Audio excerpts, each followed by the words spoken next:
Blog Talk Radio. Live from Washington, D.C., it's Quintessential Listening, Poetry Online Radio. Now, here's your host, Dr. Michael Anthony Ingram.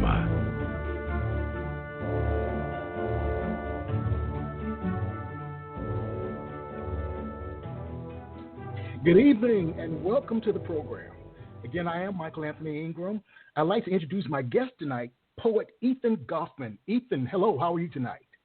Fine, how are you doing? I'm quite well. I am so glad that you're with me.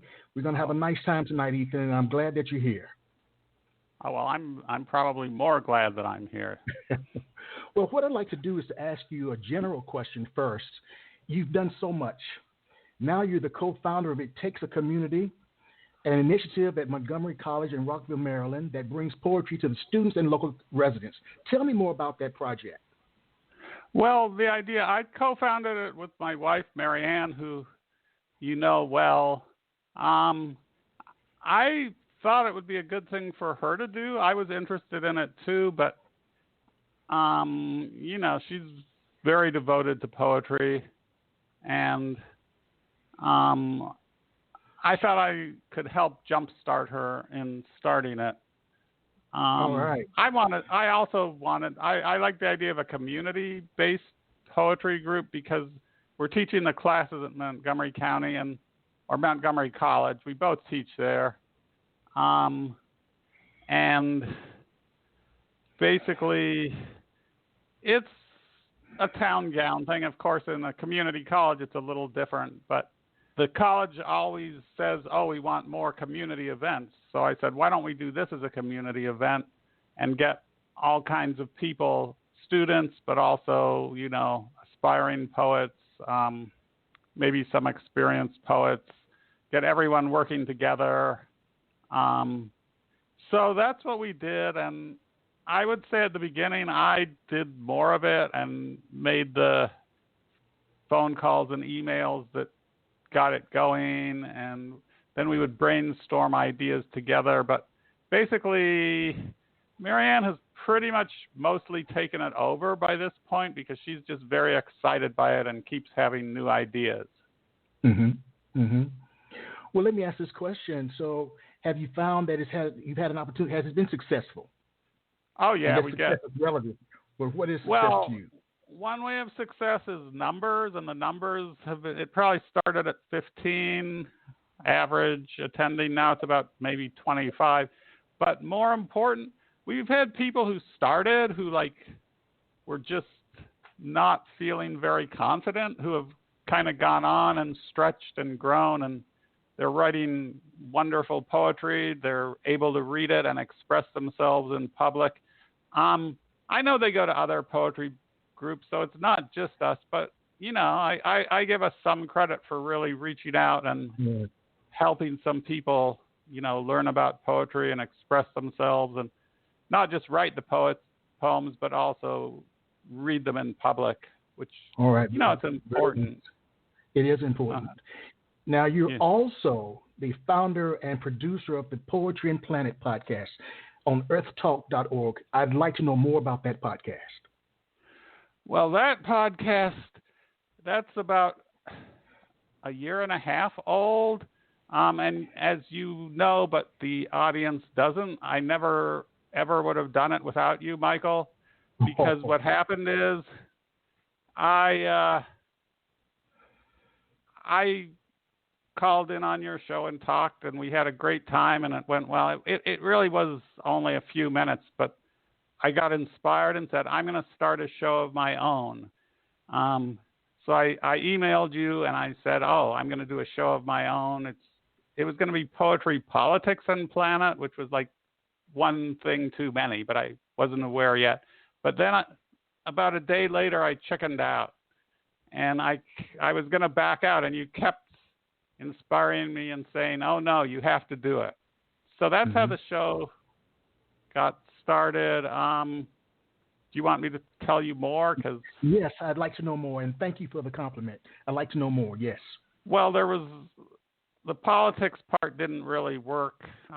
I realized a little too late, because I was starting to contact people for the politics, and the 3 parts were too much. But once I got it down to poetry and planet, environmental and nature poetry, that really helped. I had worked on a couple podcasts with other people that I thought had problems, so I kind of wanted creative control. So I pretty much do, all the production. I thought there were production problems in both earlier podcasts I'd worked on. So, I picked the music, I put it all together, I picked the people to interview, etc. I was really lucky, because I wanted to get Joy Harjo for the very first one. Yes. And, so she said yes. Oh, wow. I think she says no to most projects. Well, this was a few months before she became Poet Laureate. Listen, if she were already Poet Laureate, there is zero chance I could possibly have gotten her. I mean, she's in so much demand. But she said she liked something about the project, and therefore she was on the very first one. And we've had some local poets that I have to find people that actually have some kind of nature poetry. But I like doing local poets, but we've also had poets who are more nationally known. And I think they saw Joy Harjo, and therefore, well, if Joy Harjo was on, then maybe they should be on too. So, well, I'd like to say congratulations, Ethan, in terms of all of your work. And the very first question that I'll ask you tonight is, what is poetry? You've talked about it peripherally, but what is it? What is poetry? Well, first, I'm really not qualified to answer, but I'll give you my answer. Yes.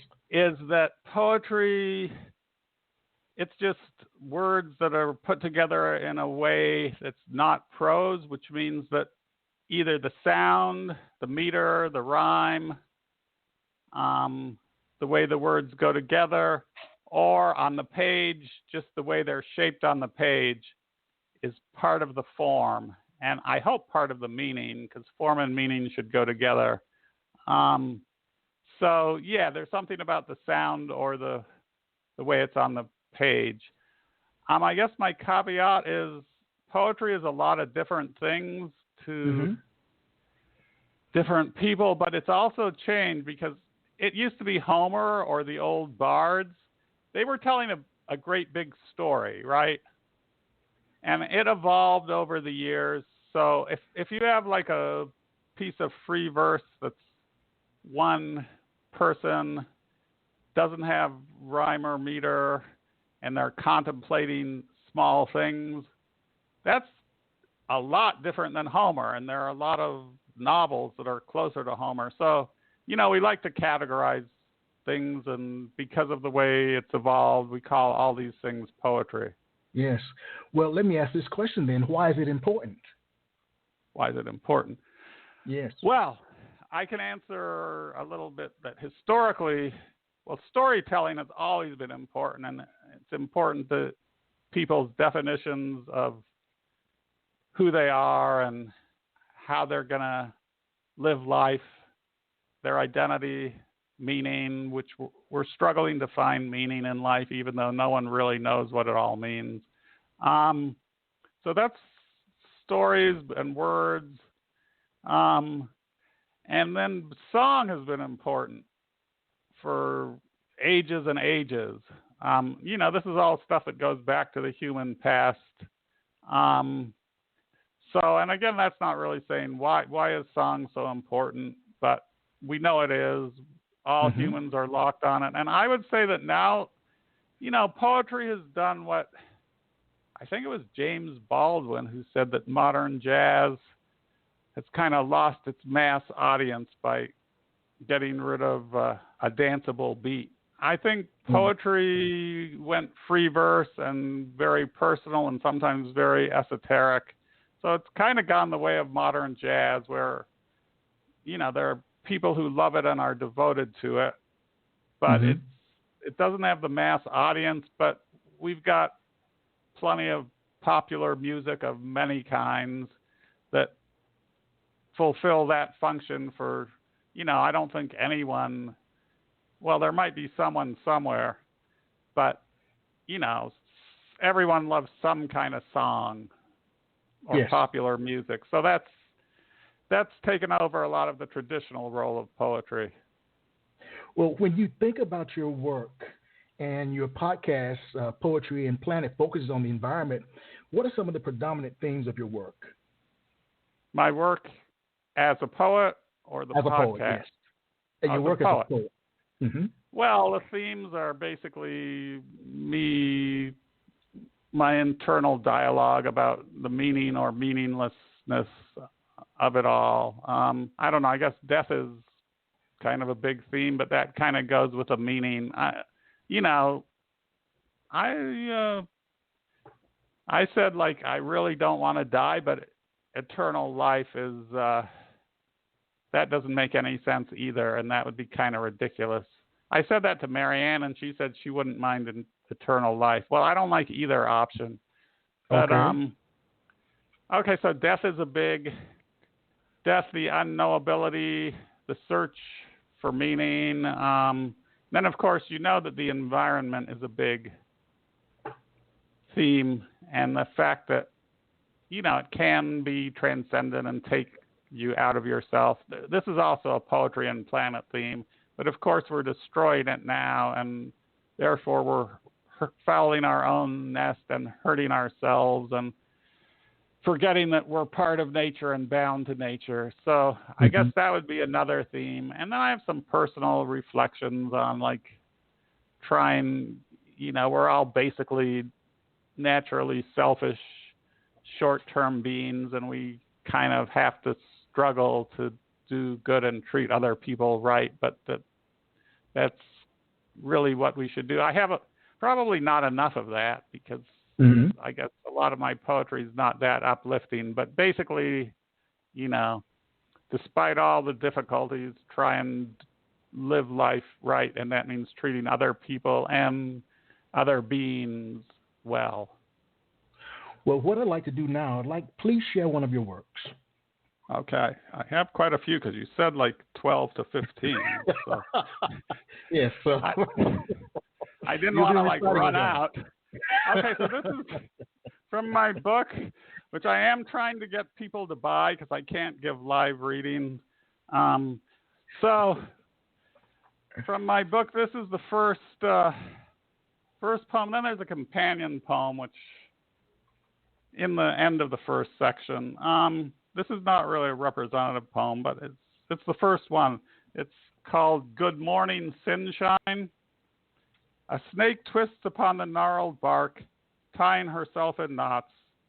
Naught can stop her knotty path. She slithers stealthily, the silence of the snake, the sound of one reptile breathing, quieter than one hand clapping, the sound of silence, a cataclysm carefully calibrated. She stretches toward sun, though it may burn her, the glowing red orb, the circle of sin, the apple of alchemy. The serpent circles herself, entwining with a looping, leafy embroidery. She is woman, she is man, she is, briefly, the transcendent being she yearns to be.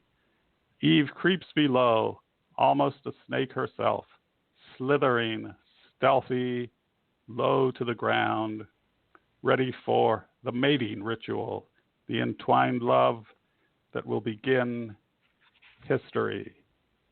Love the snake and all things that creep, crawl, flutter, and fly. The slithering rope that fits so comfortably within Eve's being. This bite of apple, this flight too close to the sun, in 6,000 years or 200,000 will be our doom. Thank you. When did you first start writing? When did I first start writing? Do you mean poetry? Yes. I wrote it as a kid a little bit. My sister wrote poems that she said weren't as good as mine, although they might have been better. I wrote a long, kind of melodramatic thing about the history of the universe. So, I was trying to be the grand poet, I guess, and she was more modest and therefore probably more successful, but she didn't realize it. But then I just stopped. What? When I began writing poems and getting serious about it, because you were there, but I guess the backstory, it sounds a little too flip if I say I was just following my wife to poetry readings, workshops, and I started writing just because what else was there to do, and then I started reading, and people seemed to enjoy them. But so that is all true, but I actually did read a considerable amount of poetry and study it. I read some of it in college, and then I worked for a little poetry magazine in New York City. So I'm actually probably more familiar with what would be called the traditional greats like, Yeats and Eliot. But then I know a lot of moderns and experimental people and, a variety, many of whom are not very well known also. But basically, I think having all that background, that makes me a better poetry writer, even though in a lot of ways my poems are pretty solipsistic and all about me. I still think I am bringing something of that background to them. All right. How does a poem begin for you? With the idea, a form, or an image? I actually, generally, I'm pretty much idea driven. I know it's kind of the easy thing to say would be every poem is different, but it's almost always an idea for me. That's a cool idea for a poem. Once in a while, an image, like I wrote, you can't always separate them, but basically, if you look at my poems, a lot of them have one kind of big idea, which is often a contradiction, right? Or it seems to start this way, but then it zigs that way. So it's kind of, what if you take these two things and have them clash or something like that? Well, please share another poem.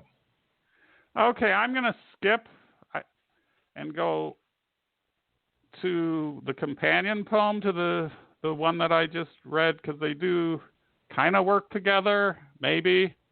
This is at the end of the first section of the book. It's called Eve and Adam Look Down from Purgatory. It's a conversation.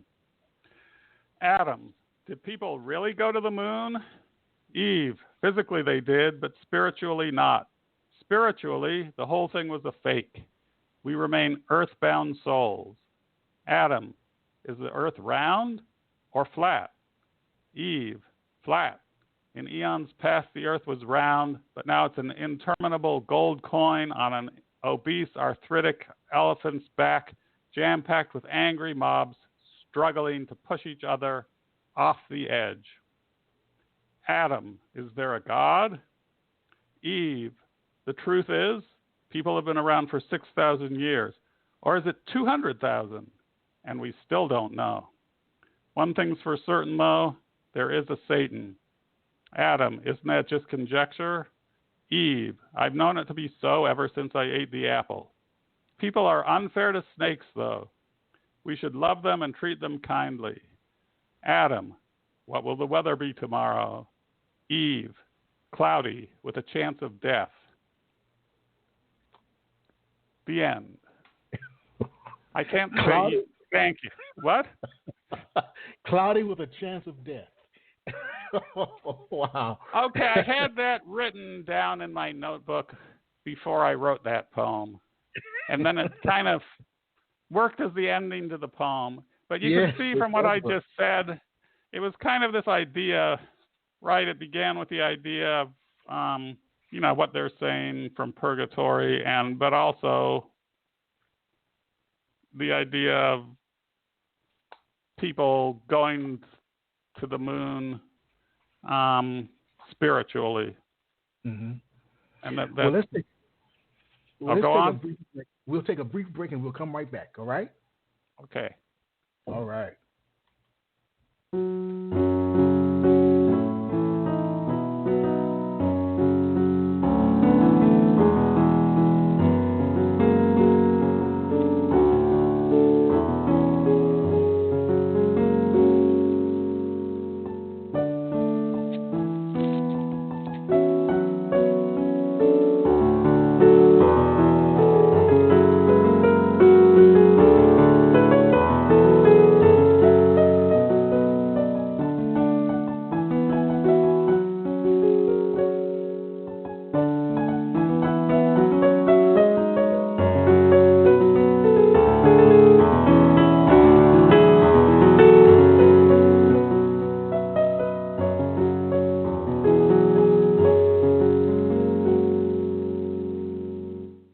Good evening again. I am Michael Anthony Ingram. I'm here with Ethan Goffman. The call-in number is 646-787-1631. Ethan, a question for you. Yes. All great writers have great writing influences. Who are some of yours and what makes them great in your eyes? Well, doesn't that assume that I'm a great writer? I'm going to claim and state that you're a great writer. Okay, well, thank you. Yeah. All right. Well, I'm going to answer with a non-poet because there's one writer who has influenced me more than all others, and that would be Franz Kafka, and especially his short stories. So if you read some of those, you'll probably notice something in common. I'm like in his shadow, imitating him So that's my biggest influence. And if you remember, before I ever read a poem at your readings, well, they were writing and then reading, but the very first things I ever read out loud at those were Kafka's short stories. All right. So, and, it's all about the paradoxical and the bizarre, but put in, like, amazingly clever ways. So Kafka's my biggest influence. And other than that, as far as is there one poet who's the influence on me? Not at all. And I can't really say which poets have influenced me or in what way. I could name a bunch of poets that I read and, enjoyed and maybe memorized some of their poems years ago. I mean, I would start with like Yeats and T.S. Eliot. There's Whitman, newer poets. There's a whole bunch. There's Marianne Moore. There's Elizabeth Bishop. I'm Yusuf Komunyakaa. Lucille Clifton, her poems, I think she might, well, she's pretty famous, but I think she might be a little bit underappreciated for just how, well, she's written a great range, but she's a very shrewd and deeply understanding about, I think, the social and the political. So, yeah. And then there are, like, local poets that I could name if, I don't know, they might be too embarrassed, so maybe I'll keep quiet about that.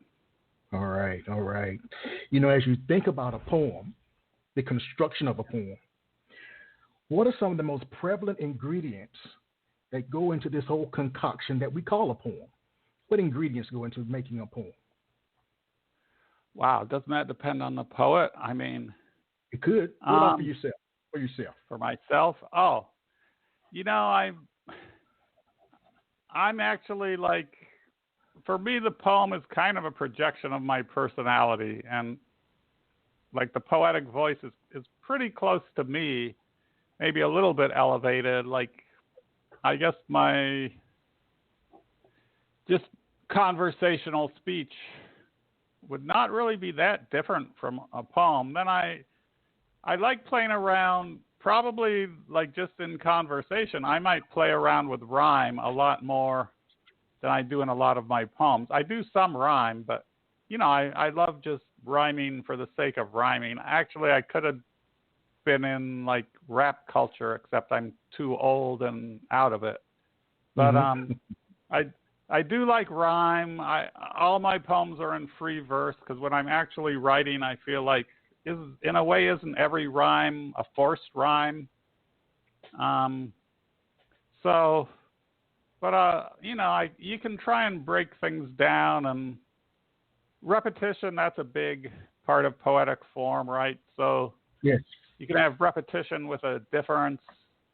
You can have alliteration.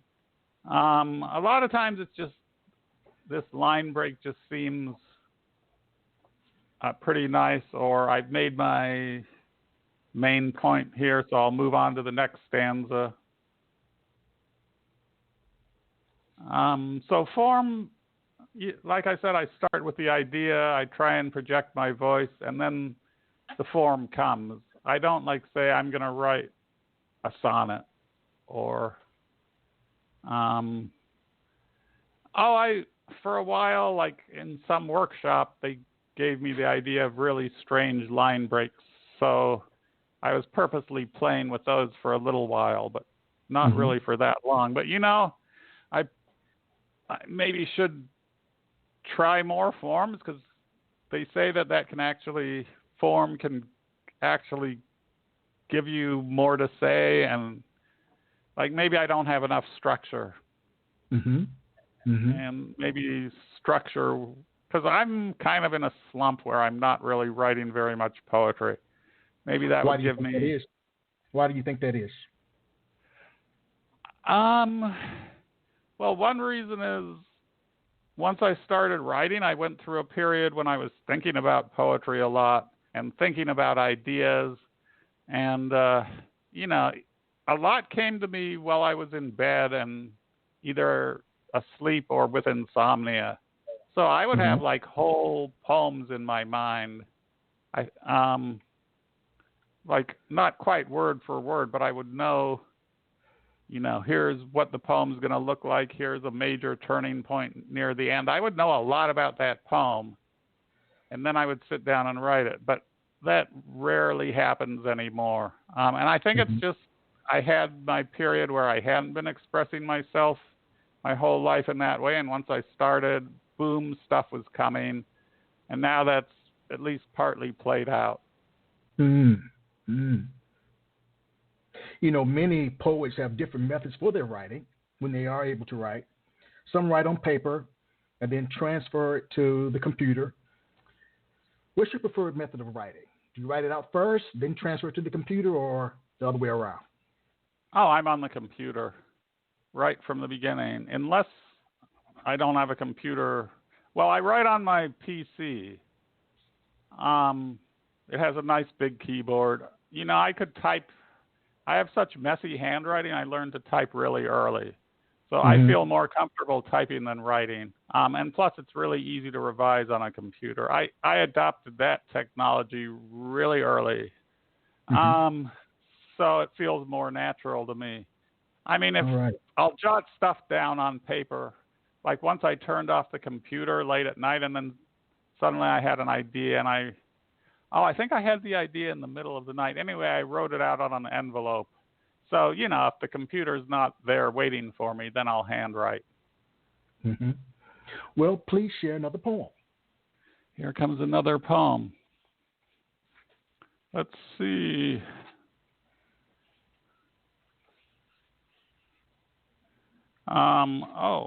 Do I want this one? I had them all picked out, but now it's very easy to change your mind. Okay, people like this one. I really only want to please the mob, So this is a taxonomy of history.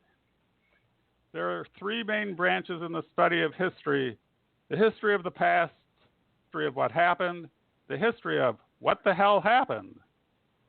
The last, less respected than the others, is sometimes known as the history of one damn thing after another. There are three even less reputable branches of history: the history of the future, the history of what might have happened, the history of what never happened. Most historians don't recognize these branches. Even some of the more refined poets scorn them. Still they are thunderstorms, pummeling fields of cantankerous, yearning weeds, young weeds that sprout from drenched soil and spew outlaw seeds. So, yeah, you can, well, I don't know. I could talk about the poem, but maybe I'll let it speak for itself. Well, please share a couple of words about the poem. Tell us more. Oh, you want me to talk? Yes. It has absolutely, well, if you look at the line breaks, then it kind of looks like a poem, but there's nothing poetic about it's basically prose until the last two lines when it suddenly switches. I hope I got rhythm, some kind of meter, but it definitely has rhyme. So that was kind of the big change in the poem, right, is the last two lines. And those I wrote later. I had it all written, and somehow those two came to me. But I think that makes the poem is that change at the end. All right. Poets are from all over the world. Where do you hail from? Oh, no, I do not really hail from all over the world. I hail from Indiana, which is not one of the more, well, okay, it's my home state. Maybe I should just keep quiet about it. It was a very good state to leave, and I should have left it much earlier. Mm-hmm. Share another poem. Yeah, isn't this a call-in show? I'm not hearing a lot of people calling in.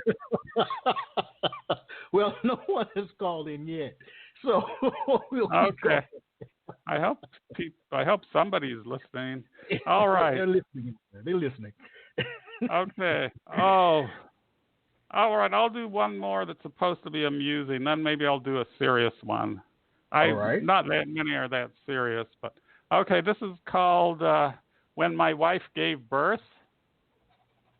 When my wife gave birth, she gave birth to cats, a feisty calico and a tabby who purred so loud it about shook the world. I said, "Isn't something the matter? Don't most women give birth to human babies and not cats?" She threw me a look, half glance, half glare, as if to say, "What more did you expect? You who could never give birth to anything. In all likelihood, my wife and I will survive our children, leaving us lonely and alone to live out our days." And I will say, I say it's amusing, but obviously there's another side to it. I don't,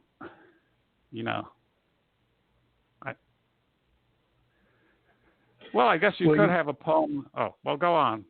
No, I was going to say that they say that to see the world with complete honesty, one should look to comedians, artists, and poets. What do you think emerges naturally from your work? What emerges natural? Yes, there's some humor that emerges from your work. What else may emerge from your work? Well, yeah, there's a lot of... Actually, I was going to say that poem has a lot of self-pity. Yeah, it's not. Well, humor, humor does not. You don't see humor? Well, it's what you just said. Humor is not just funny. If it's not about serious topics, I mean, there's light humor. But it emerges from anger and suffering and, the contradictory and often wretched nature of the world. And it's kind of a way of coping, I think. Okay, I understand. Share another poem. Yes. Okay, I said I would do a more... This one will not leave you... Oh, maybe it will. Well, let me just read it. Okay. This house we built. This house we built, a man, a woman, and 2 cats. Family, just as God intended. This house that built us. Foundation miles thick. Picture window streaming with life.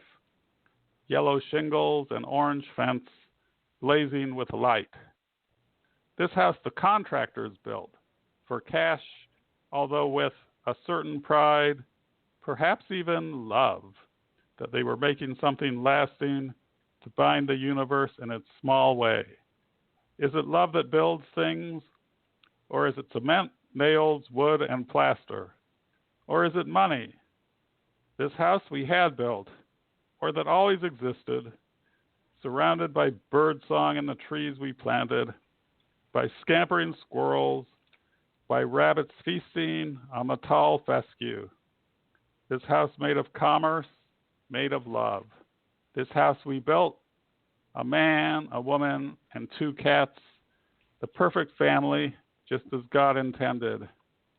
So unlike 2 men and a baby, a man, a woman, 2 dogs, and a gerbil, a woman, a child, a goldfish, abominations all, unless they are built with love and kindness. The end. Mm-hmm. You used the word love. Mm-hmm. Do you think that someone can be a poet if they don't feel strong emotions? No. I mean, I guess you can program a computer to write poetry. I mean, you can. Mm-hmm. I don't know. You know, that's tricky because I guess they program computers to write in the style of Beethoven, and it can fool people. Mm. That is tricky because, look, poems are nothing without emotion. All right. But I think maybe you can mimic emotion just because you know how. I don't know. I couldn't write a poem without emotion, and I don't think, actual poets actually working, I think it always comes from emotion. Theoretically, maybe you could learn the craft and totally mimic emotion without actually feeling it. All right. Share another poem, Ethan. Okay, do you want, well, hold on. Okay, I'm skipping yet another cat poem. I heard that I'd have too many cat poems. Okay. Oh, here's an animal one. We are going to run out of time, and I have more poems than I can read, so I have these 2. These are not from the book. These I wrote after the book. But they're twin poems, so I'm kind of going to have to read them together. All right. And I'm going to have to kind of change the title, because the title is Do Not Read This Poem, Read the One Below. So for this show, it has to be Do Not Listen to This Poem, Listen to the next one. This poem is pathetic. It has nothing to say, and it says it badly. This poem has no rhythm, no rhyme, no resonance, no romance, no reason. However you spend your day, do not read this poem. Instead, read the poem below. Its profound wisdom will enlighten you. The poem below will act as your Zen master, guiding you on a marvelous journey on a craggy path through the mist to the sun-drenched peak above. Read the poem below, and you are 110% fully, completely, and utterly guaranteed to find your bliss, fulfill your destiny, transcend time and space, attain nirvana. The end, but not really, because then we have the next. Don't even glance at this poem, or don't even think to listen to this poem for an instant. Listen only to the previous. You are a fool to listen to these words said by a suffering man with a migraine headache, a tortured childhood, and no sense of form or beauty. I warn you, do not listen to this poem. It is a profound waste of time, precious seconds you will never recover in the brief candle that is your life. Instead, listen to the previous poem, destined to stand as the most profound work of artistic perfection in the English or any language. Indeed, the most profound work, visual, sculptural, musical, culinary, olfactory, in the whole entire history of artistic endeavor in the known and unknown universe. Eat, drink, observe, touch, taste, hear the divine words of the previous poem. Feel the sublime experience radiate in every micrometer of your being, from the tips of your ears to the hangnails on your pinky toes, satisfying your body, satiating your soul. Lick the previous poem. Rub your fingers lovingly over each profound word. Feel the texture enhanced by immortal words. Print it out and bring it with you into your daily shower. Use it to gently scrub your body, every cranny, every pore, every nanometer of your tender flesh, each iota of your immortal soul. The end. That was great, Ethan. Thank you. Now, do you think that you were meant to be a poet? Well, things happen that way. Does that? Mm-hmm. Well, on that, the answer to that could change depending when you ask me, because sometimes I feel everything is fated, and sometimes I feel nothing is fated. So I really don't know. The answer is I don't have a clue. Mm-hmm. Mm-hmm. As you think about being a poet, and you think about some of the predominant things that you talked about earlier in your work in terms of death and meaningless, the environment, personal reflections, all poets have several words that come up over and over and over again. Words or sentences that they just can't help but use in their work. What are three of your absolute favorite words to use? Well, 3 words. Well, death is one. And, I haven't even experienced much death. Well, more as you get older. But, yes. So I don't know why I'm so obsessed with it, except that we do all end at some point. Mm-hmm. But I feel I haven't really grappled with it very well. And yet somehow it comes up in the poems. And, Emily Dickinson had lots of death. Well, she actually experienced death. But I don't know, maybe it's just a pose for me. I don't know. So then cats, basically, because, we had 2 cats. We're down to 1. I love our cats. So, okay.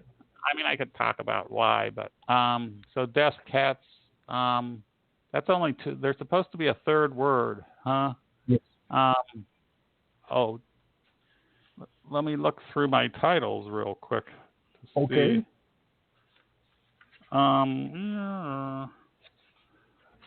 Maybe riddle or paradox.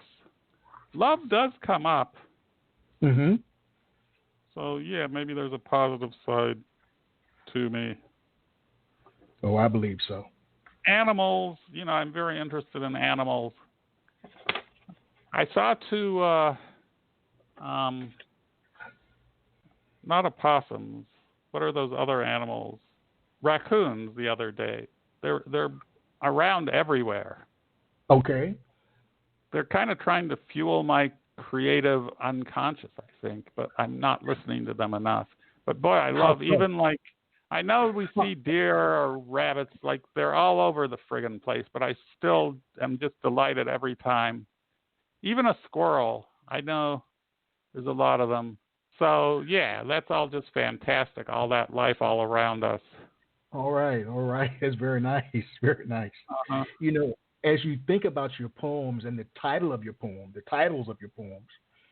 what is important to consider when you're titling a poem? Well, you want to do 2 things. You want to interest the reader, and you want to say something about what's in the poem. It's the same thing as the title of a newspaper article, or a magazine article.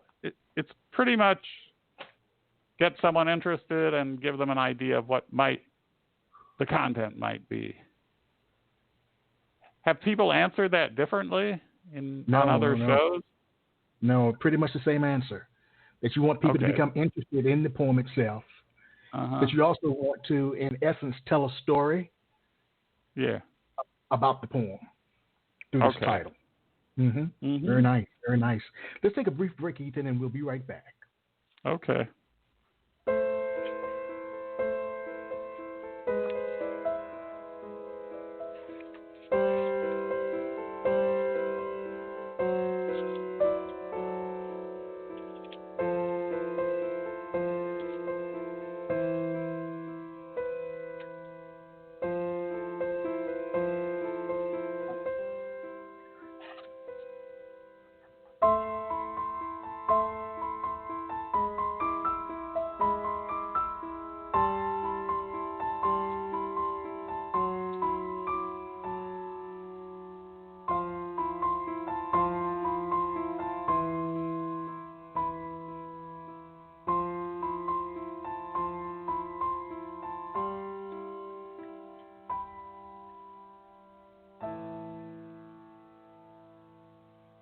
All right, we are back. I am Michael Anthony Ingram.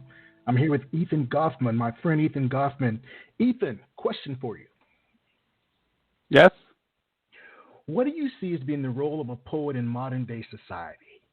So much is happening in the world today. What's the role of a poet? The role of a poet. You know, I wish poets... I'm more for the engaged and active poet rather than the ivory tower or the...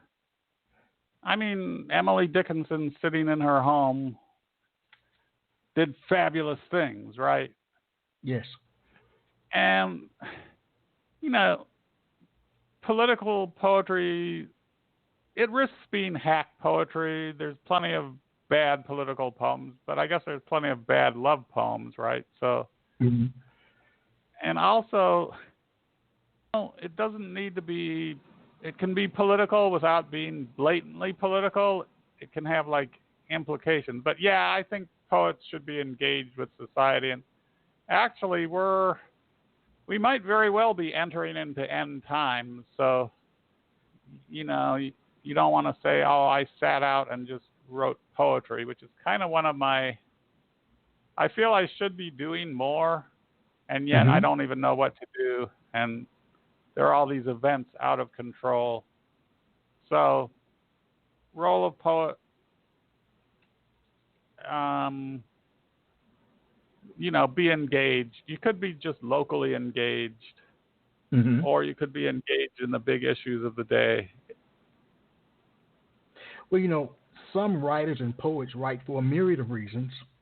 Some write primarily to speak a message to their audience, while others write because to stay silent is not an option. So maybe this is pretty much on the same page. Why do you write? Why do I write? Yes. Well, it's kind of what I want to project my personality, and I do have things to say. I have some political type poems too. I don't know. Sometimes I'm a little embarrassed about reading them, but yeah, I do have some kind of message. It's basically, you know, I do think I can entertain people, and I like to entertain people. But then I also do want to get a serious message across while I'm doing it. Well, please share another piece of your work. Okay, I'll do the one when I called in a couple of weeks ago. You liked this, so yeah. So here's a political one. On hearing that the Trump administration is delaying putting Harriet Tubman on the $20 bill. As Martin Luther King Jr. put it, sometimes wait means never. What do they fear? That Harriet will bleed monthly over all those fresh green bills, a bloody stain on our history? To some, women are dirtier than money, dirtier than ripping a bawling child from its terrified parents. The end. The following is a subjective question. What makes a poem good? If I like it, it's good. All right. That's a subjective answer. Okay, a more serious answer. it reveals something that it takes something you already at least have an idea about regarding life or meaning or experience or emotion, and it kind of adds a surprising twist to it, or just makes you look at it in a new and different way. Mm-hmm. I mean, I think it would be nice. I guess there are like at least books that turn people's lives around, right? Like Yes. even talking about all the Black Lives Matter protests, like there are people, something changed their minds. Now, I'm not sure that this sudden change in consciousness, I hope it lasts, but at least some people were awakened and their minds, something happened to them. Mm-hmm. It might be a smaller number than we think, but it would be nice if you could do that with poems. I don't know. What do you mean? Go on. Me more. Tell me more. What do you mean that you could do that with poems? Like if you can just make someone see something in a new way that they just hadn't. Okay. And you don't think that happens? No, I think it happens. It definitely happens with books. Does it happen with a poem? I hope so. I hope sometimes someone reads the poem and says, oh, I hadn't really realized that, and just something totally new is opened in someone's mind, and they think about life in a different way. Well, I must say, you opened my mind with the Harriet Tubman poem. I hadn't thought about Harriet Tubman in that way before. Well, that's more about whether to put her on is it the $5 or the 20? Yeah, and the debate over that. Debate over that. So it's not, that poem has nothing to say about the actual Harriet Tubman, but about her as a political symbol, and especially her race and her gender. But it opened my mind nonetheless. Okay. But it didn't like radically make you see the world in a new way. But no, see, it did not. I think some books can do that. Okay. I understand. Maybe we're too old. We're not going to be radically changed. That could be the case, my friend. Uh-huh. So, speaking of books, your first volume of poetry, Words for Things Left Unsaid, was published in 2020 or 2019? 2020.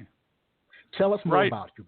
Right when the coronavirus hits. Well, I can't go, okay, I like reading in public. People react well to my poems when they're read. So I really wanted to go on a tour and read it in many different venues, which first of all, it was a lot harder. Like venues, there's a lot of poets out there. We all are trying to get gigs. So it was harder to tie down venues, but in any case, then coronavirus hit, so no one's going anywhere. So I have been reading it on different Zoom sessions. But, yeah, I wanted to read it live. And often. So now I forgot the question. What is your book about? What's my book about? Yes. Well, it's about, the crazy circumstances that we're in these days. That's kind of it. And also, about history and paradox. I don't know. It's not really that cohesive when it comes down to it. I have it divided into sections that seem to... Okay. What are some of the sections? Okay, so the sections are...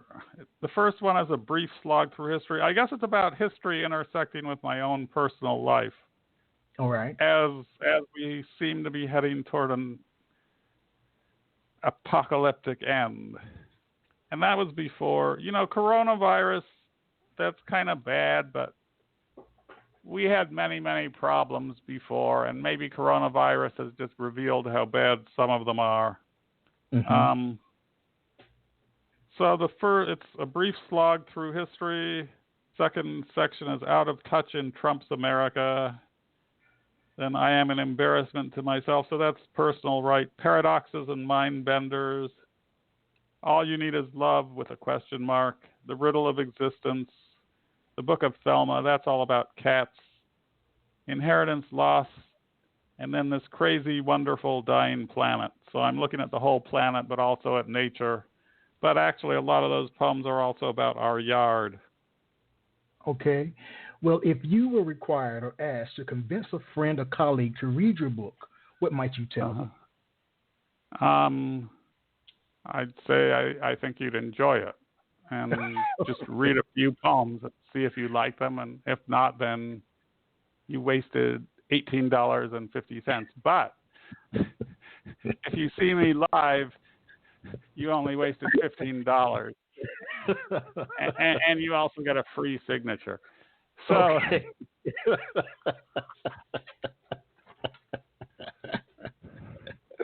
I hope people actually enjoy them.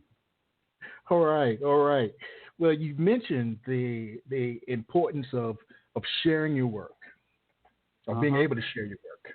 So what is the relationship between your speaking voice and your written voice? I try and make them as close as similar, but obviously when I'm speaking, I can emphasis.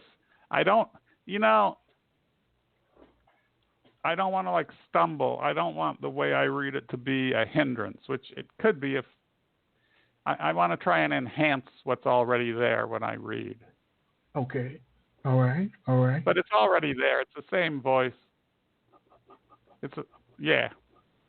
Everything I write is pretty much my personal voice, I think. Mm-hmm. Well, share another piece of your work. I don't try and take on another persona.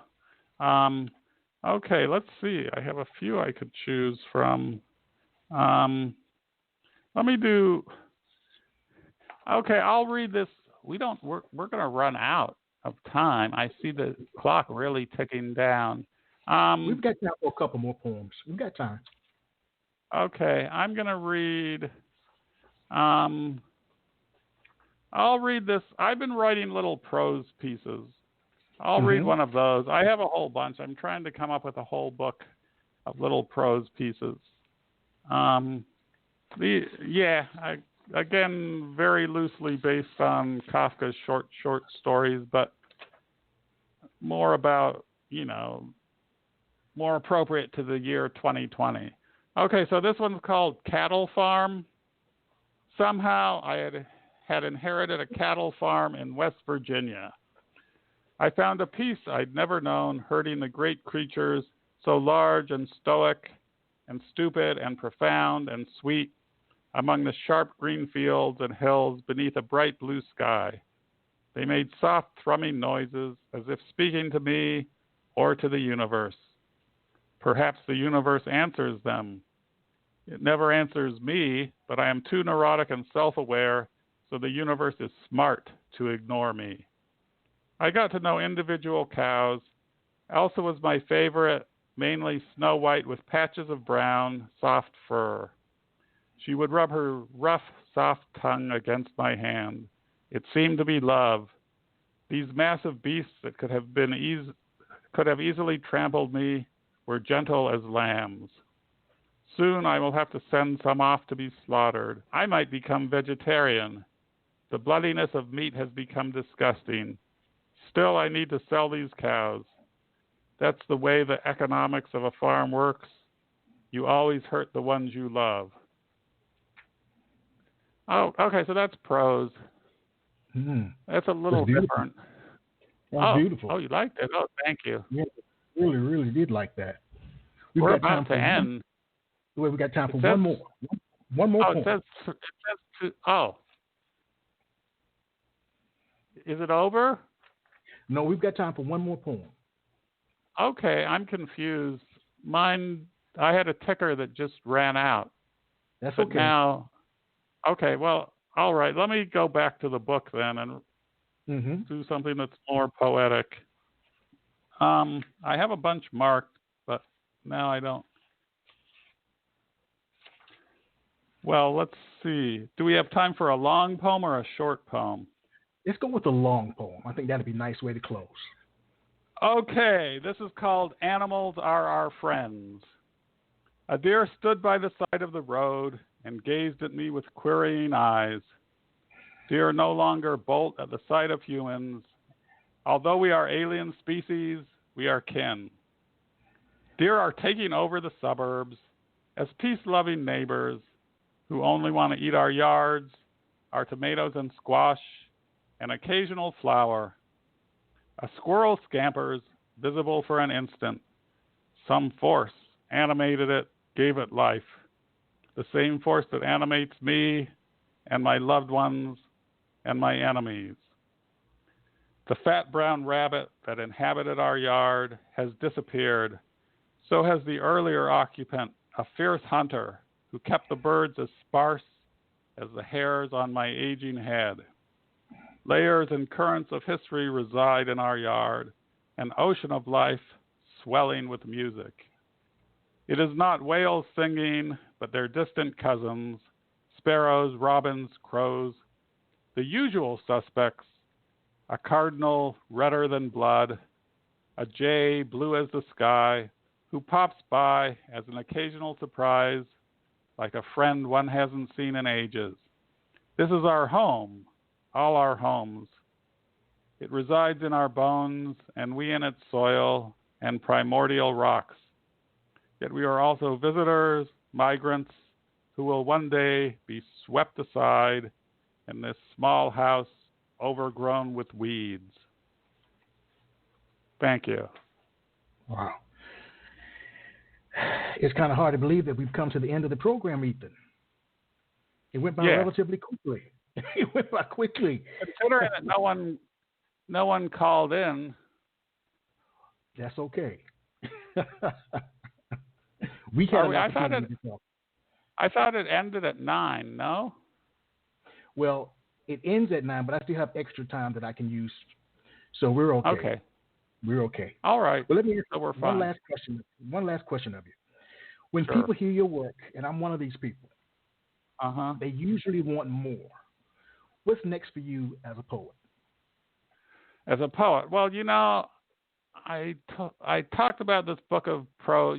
I read one of those pieces, right? Yes. I have probably about 40 pages of those right now. Oh, wow. Well, but some are better than others. It needs a lot of rewriting, and even then,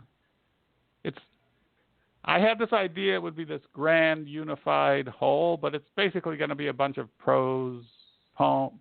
Well, either prose poems or short stories, whatever you want to call them. Mm-hmm. It's not really going to be like one cohesive piece with a narrative arc because it's just, I don't know. It's difficult to do that. It wasn't written that way. It was written as a hodgepodge. It's going to stay a hodgepodge. Then I have some other poems. I have enough that I could do. Well, you heard the two new ones, which are, I always have some good ones and some not so good. So, yeah, the two new ones that I read, I have enough for a chapbook. Actually, I have a long poem about the goddess Kali, too, which was too long, so I didn't really think about reading it. I read it over and I always think, well, could it be better? But I have enough I could do a chapbook. And then, I write nonfiction, too. And we're in rough economic circumstances, so I don't know. I don't really have the gigs writing nonfiction either. Right. So we'll see whether I have a renaissance in writing or whether it kind of just dwindles away. Well, I hope that it doesn't dwindle away. Well, I would also like for it not to dwindle. Yes, you're very talented. And I remember the early days when we first met, just in terms of the whole thing around poetry and how far we've both come over the course of the years. So I'm very proud of you. Very, very proud of you, Ethan. Well, Thank you. Well, glad to call you my friend. Of course, you do amazing things for the poetry community and the arts community. Well, I appreciate that, my friend. Sure. Well, on that note, I think I'll say good night to you and to everyone else. Okay, well, thanks so much. This was a great experience. And you'll be back. I'd like you to come back and share more of your work. I will do it at some point. Marianne, her book is coming out, so. Wow, well, maybe I could have an evening with the both of you on. That would be nice. That could be interesting. Yeah. I stole an idea from her. Mm-hmm. I stole the idea of the Book of Thelma and put it as a title of one of the sections of my book, even though it was her idea. But we were talking about writing a book together. We tried writing a poem together, and it wasn't that good. But yeah, It would be fun to read poems side by side with her at some point. Yeah, let's work on that. All right. Okay. All right then. Well, thank you, Ethan. Have a wonderful evening. Thank you very much. Yeah, you also. All right. Okay. Thank you. Good night, everyone. We'll see you next week. You have just listened to the Quintessential Listening Poetry Online Radio Podcast with your host, Dr. Michael Anthony Ingram. Subscribe to our podcast on iTunes, Spotify, or Stitcher. And make sure to catch our next episode.